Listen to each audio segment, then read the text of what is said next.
வழங்கும் கழகம் என்ற இந்த நிகழ்ச்சியிலே கலந்து கொண்டு உங்களை எல்லாம் சந்திப்பதிலே மற்றற்ற மகிழ்ச்சியும் பெருமையும் அடைகிறேன்.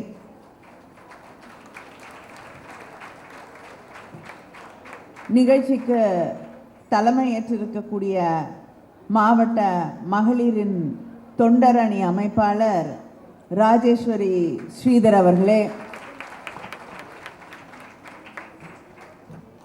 தன்னுடைய மாவட்டத்தில் இருக்கக்கூடிய சகோதரிகளை எல்லாம் மகிழ்ச்சியோடு மரியாதையோடு நடத்தக்கூடிய மாவட்ட கழகத்தின் செயலாளர் மாண்புமிகு அமைச்சர்,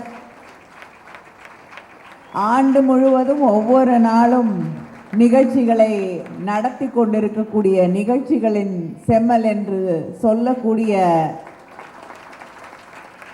அமைச்சர் சேகர் பாபு அவர்களே, வணக்கத்திற்குரிய மேயர், நீங்க வழியெல்லாம் விட வேண்டாம், வழி அமைத்து கொடுத்தாலே போதும், நாங்கள் மகிழ்ச்சியோடு இருப்போம். தோளில் தூக்கிட்டு போறீங்களா? நன்றி.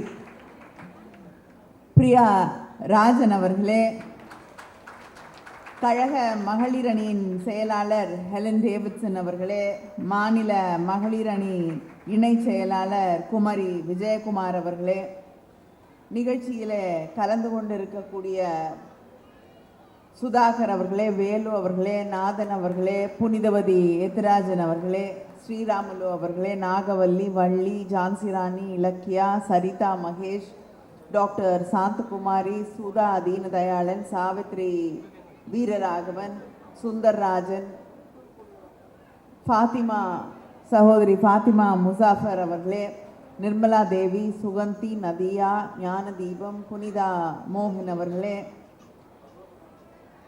அமைச்சர் அவர்களால் பெரிதும் பாராட்டு பெற்றிருக்கக்கூடிய நம்முடைய KS ரவிச்சந்திரன் அவர்களே, தமிழன் பிரசன்னா அவர்களே,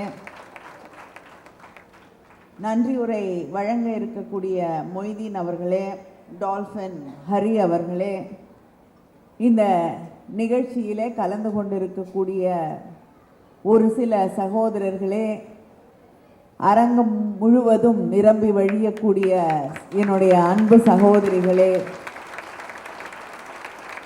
நம்முடைய உயிரினும் மேலான தலைவர் கலைஞரின் உயிரினும் மேலான அன்பு உடன்பிறப்புகளே, உங்கள் அத்தனை பேருக்கும் இங்கே இன்று ஏனோ தெரியவில்லை அதிக அளவிலே வந்திருக்கக்கூடிய ஊடகத்துறையை சார்ந்த என்னுடைய நண்பர்களுக்கும் என்னுடைய வணக்கத்தை, நன்றியை, வாழ்த்துக்களை தெரிவித்துக் கொள்கிறேன். ஊடகத்துறையிலிருந்து நண்பர்கள் இத்தனை பேர் வந்தாலே ஏதோ காரணம் இருக்கும். தேர்தல் நெருங்கி கொண்டிருக்கக்கூடிய நேரம், அதனால் ஏதாவது சூடாக கிடைக்குமா அப்படின்னு ஒரு எதிர்பார்ப்போடு அவர்கள் வந்திருக்கக்கூடும். நான் ஒன்றை இங்கே குறிப்பிட்டு சொல்ல விரும்புகிறேன். இங்கே இத்தனை பெண்கள் இந்த நிகழ்ச்சியிலே கலந்து கொண்டிருக்கிறீர்கள். அரங்கம் முழுவதும் இங்கே பெண்களாக நிரம்பி இருக்கிறீர்கள். மேடையிலும் இப்படி ஒரு மேடையை அடிக்கடி நம்ம பார்க்குறதில்ல. பெண்கள் நிறைந்திருக்கக்கூடிய மேடை. மொத்தம் முதல் வரிசையில் 3 ஆண்கள், பின்னாடி வரிசையில் 3 ஆண்கள், அவ்வளோதான். மீதி எல்லாம் நம்ம தான் இருக்கோம்.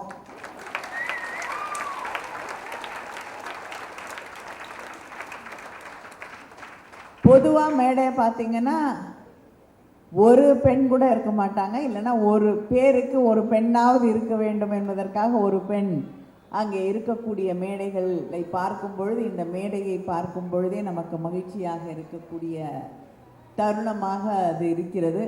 ஆனால் இத்தனை பெண்கள் இங்கே ஒரு காலகட்டத்திலே பெண் வீட்டை விட்டு வெளியே வரக்கூடாது, பெண் படிக்கக்கூடாது, பெண் வேலைக்கு போகக்கூடாது, பெண் சமையலறையை விட்டு வெளியே வந்து வேறு எதை பற்றியும் சிந்திக்கக்கூடாது.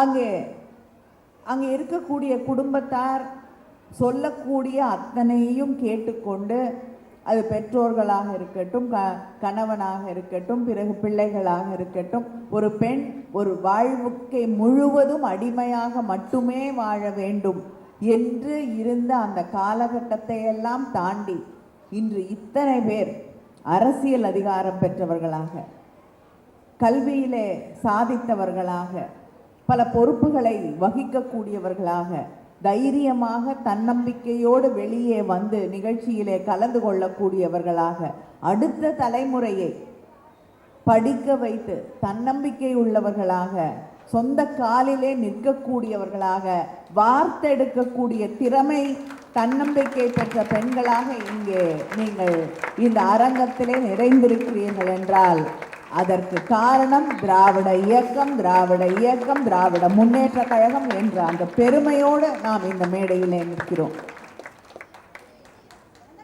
ஒரு முறை ஒன்றியத்தில் இருக்கக்கூடிய அமைச்சர் ஒருவர் தந்தை பெரியார் அவர்களை சந்தித்து, இந்த நாட்டிலே அதிகமாக மக்கள் தொகை பெருகிக் கொண்டே இருக்கிறது, அதை எப்படி குறைப்பது என்றே தெரியவில்லை, இவ்வளவு மக்கள் தொகை பெருகி கொண்டே போனால் மக்களுக்கான திட்டங்கள், அவர்களுக்கான செலவு என்பது அதிகரித்து கொண்டே போகும், மக்களுடைய வாழ்க்கை வளம் பெறாவது என்பது மிகப்பெரிய சவாலாக மாறிவிடும் என்று சொன்னார்கள்.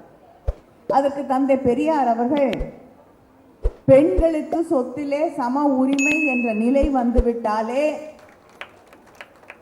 மக்கள் தொகை குறைந்துவிடும் என்றார். ஒன்றிய அமைச்சருக்கு விளங்கவில்லை. அதுக்கும் இதுக்கும் என்ன சம்பந்தம் இருக்க முடியும் என்று கேட்டபொழுது, அது எப்படி மக்கள் தொகை குறைந்தால் நாட்டிற்கு நல்லது, ஆனால் பெண்களுக்கு சொத்துல சம உரிமை கொடுத்தா எப்படி மக்கள் தொகை குறையும் என்று கேட்ட பொழுது, ஒவ்வொரு குடும்பத்திலையும் தன்னுடைய சொத்து சுகத்தை எல்லாம் பிள்ளைகளுக்கு கொடுத்து விட்டு போக வேண்டும் என்று பெற்றோர்கள், பெண் குழந்தை பிறந்தால் அது 3 குழந்தையா இருந்தாலும் 4 குழந்தையா இருந்தாலும், என்னோட வகுப்பில் நான் படிக்கும் பொழுது கூட ஒரு குடும்பத்தில் 8 பெண்கள், ஒவ்வொரு வகுப்புலையும் ஒரு பெண் குழந்தை இருக்கும். 8வது 9வதா ஒரு ஆண் குழந்தை பிறந்தது. அது வரைக்கும் அந்த வீட்டில் பெண் குழந்தைகளை பெற்றுக்கொண்டே இருந்தார்கள். அப்படிப்பட்ட நிலையெல்லாம் இருக்கிறது, பார்த்திருக்கிறோம். அதனால இந்த பெண்களுக்கு நீங்க சொத்துல சம உரிமை கொடுத்துட்டீங்கன்னா, ஆண் குழந்தை பிறப்பதற்காக காத்து கொண்டு 10 பிள்ளை 8 பிள்ளை 5 பிள்ளைன்னு பெற்றுட்டு இருக்க மாட்டாங்க. அது பெண்ணாக பிறந்தால் 1 பிள்ளை 2 பிள்ளையோடு நிறுத்திட்டு தன்னுடைய சொத்தை பகிர்ந்து கொடுத்து விட்டு அந்த குடும்பங்கள் நிறுத்தி கொள்ளும் என்று சொன்னார். அதை சட்டமாக்கியது நம்முடைய தலைவர் கலைஞர் அவர்கள். இன்று தமிழ்நாட்டுடைய மக்கள் தொகை குறைந்திருக்கிறது. ஆனால் அதை பயன்படுத்தி கொண்டு நம்முடைய மக்கள் பிரதிநிதிகளை குறைத்து விட வேண்டும் என்று ஒன்றியத்தில் இருக்கக்கூடிய பாஜக கணக்கு போட்டு கொண்டிருக்கிறது. ஆனால் அதை எந்த காலத்திலும் நடக்க விடமாட்டேன் என்று சூளுரைத்திருக்கக்கூடிய ஆட்சி திராவிட முன்னேற்ற கழகம், நம்முடைய முதலமைச்சர் அண்ணன் தளபதி அவர்கள். இப்படி ஒரு தொலைநோக்கு பார்வையோடு சிந்திக்க தெரிந்த இயக்கம் திராவிட இயக்கம். தந்தை பெரியார் அவர்கள் அவரது வழியிலே அவருடைய கனவுகளை, லட்சியங்களை, கருத்துக்களை மனதிலே சுமந்து கொண்டு ஆட்சி நடத்தி கொண்டிருக்கக்கூடியவர்கள் நாம் என்ற அந்த பெருமையோடு இந்த மேடையிலே நாம் நின்று கொண்டிருக்கிறோம். இங்கே இந்த நிகழ்ச்சியிலே கூட கிட்டத்தட்ட 70 சுய உதவி குழுக்களுக்கு இங்கே நலத்திட்ட உதவிகளை அமைச்சர் அவர்கள் வழியாக இங்கே இருக்கக்கூடிய மகளிர் அணி சகோதரிகள் செய்ய இருக்கிறார்கள். இங்கே பேசியவர்கள் எல்லாம் மகளிர் சுய உதவி குழுக்களை பற்றி பேசினார்கள். தலைவர் கலைஞர் அவர்கள் அதை எப்படி தொடங்கினார், வீட்டிலேயே இருந்த பெண்கள் எங்களாலேயும் சம்பாதிக்க முடியும் என்று தலைநிமிர்ந்து வீட்டை விட்டு வெளியே வர செய்த திட்டம்தான் அந்த திட்டம். அந்த திட்டத்தின் வழியாக தன்னம்பிக்கை பெற்ற பெண்கள் Thank you.